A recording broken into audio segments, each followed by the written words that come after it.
Magandang umaga! Kumusta po? Narito po ulit ang update natin para sa lagay ng ating panahon.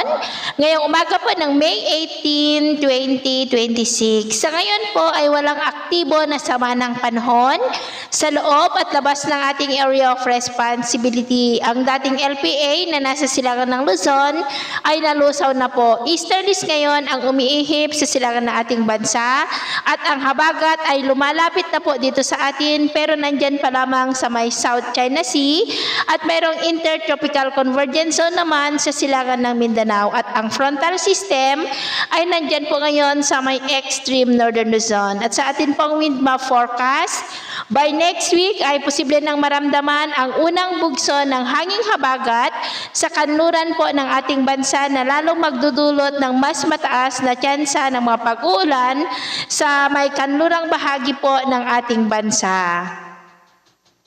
At next week rin, posible na may mabuo na isang sama ng panahon sa silangan ng ating bansa at ang development po niyan ang ating babantayan. At ito naman ay pinapakita ng forecast model natin pong ginagamit hanggang po sa susunod na 2 linggo. At sa lagay ng ating panahon, ngayong madaling araw ay maayos naman ang panahon sa malaking bahagi ng bansa pero may tsansa pa rin ng mga isolated rain sa ilang bahagi po ng Quezon, Metro Manila, Cagayan, Camarines Norte, Marinduque, Romblon, Bayawan, Camiguin, Zamboanga del Sur, Lanao del Norte at Sarangani, maging po dyan sa Maymati. At mamaya ay sisikat ang araw sa malaking bahagi ng bansa, mainit at maalinsangan muli ang panahon.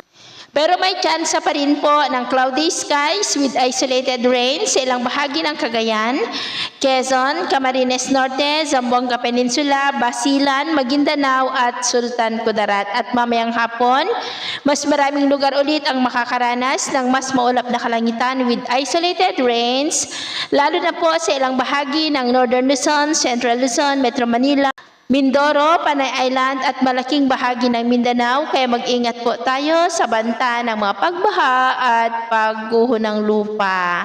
At sa atin naman po mga baybayin, maalon po ngayon sa mga baybay ng extreme northern Luzon at Cagayan Seaboard na ang mga alon po ay posibleng aabot hanggang sa 2 to 2.5 meters height. Kaya hanggat maaari ay iwasan na po muna natin ang papalaot dyan sa mga may kulay pula para mas makaiwas sa mga sakunang pangkaragatan. So ito ang latest update natin sa araw na ito. Ako po muli si James na nagsasabing sa kahit na pagsubok po na darating sa ating buhay, huwag na huwag po tayong mawawalan ng pag-asa. Thank you and God bless!